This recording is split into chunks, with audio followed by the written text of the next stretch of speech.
Arte de amar. Se queres sentir a felicidade de amar, esquece a tua alma. A alma é que estraga o amor. Só em Deus ela pode encontrar satisfação. Não noutra alma. Só em Deus ou fora do mundo. As almas são incomunicáveis. Deixa o teu corpo entender-se com outro corpo, porque os corpos se entendem, mas as almas não.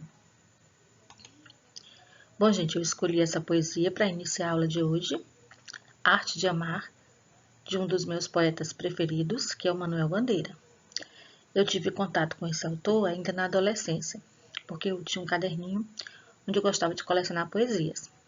Mas a minha visão de poesia na época era de que era o tipo de texto que tratava só de sentimentos, de amor, de paixão, amizade, saudade.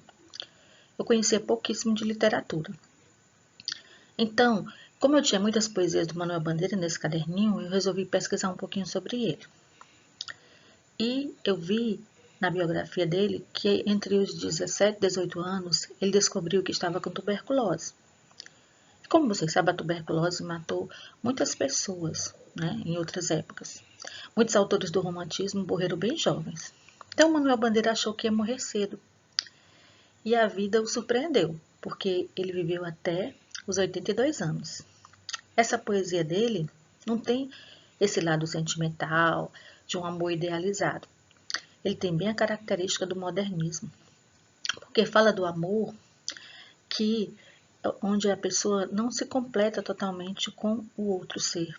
Você querer que alguém lhe entenda completamente, que saiba exatamente o que passa dentro de você, querer ter essa alma gêmea, essa cara metade, segundo o eu lírico, para o eu lírico, isso só vai existir, esse complemento total, esse entendimento de almas, que isso não vai existir entre duas pessoas, que você só vai encontrar essa plenitude em Deus. Então ele diz que as almas são incomunicáveis, mas o lado físico, o lado carnal, esse pode ser completado, mas o eu lírico não acredita que existam duas almas que se complementem totalmente. Isso na visão do poeta, né, do eu lírico. E essa é a minha interpretação do texto, né, que vocês podem ter a de vocês, é claro. Essa poesia mostra bem as características do modernismo, que o Manuel Bandeira é um dos maiores representantes da primeira fase. Os modernistas, eles mostraram isso que eu falei para vocês, que a poesia não tem um assunto, não tem que ter um assunto sentimental, ela pode falar sobre qualquer coisa. O Manuel Bandeira, ele tem textos que falam sobre problemas sociais, sobre o cotidiano das pessoas, sobre a infância, sobre a morte. Às vezes ele trata a morte de uma maneira bem irônica, né? Então ele tratou sobre vários assuntos. Os modernistas acham que você não tem que se preocupar com o tipo de assunto e nem com as regras da poesia. Nesse texto do Manuel Bandeira, vocês podem ver que ele tem versos bem longos, como esse primeiro. Se queres sentir a felicidade de amar, esquece a tua alma. E tem outros versos bem curtos. Ele não tem preocupação com rima, com a medida, com estrofes. Os modernistas viam que a poesia tinha que ter total liberdade.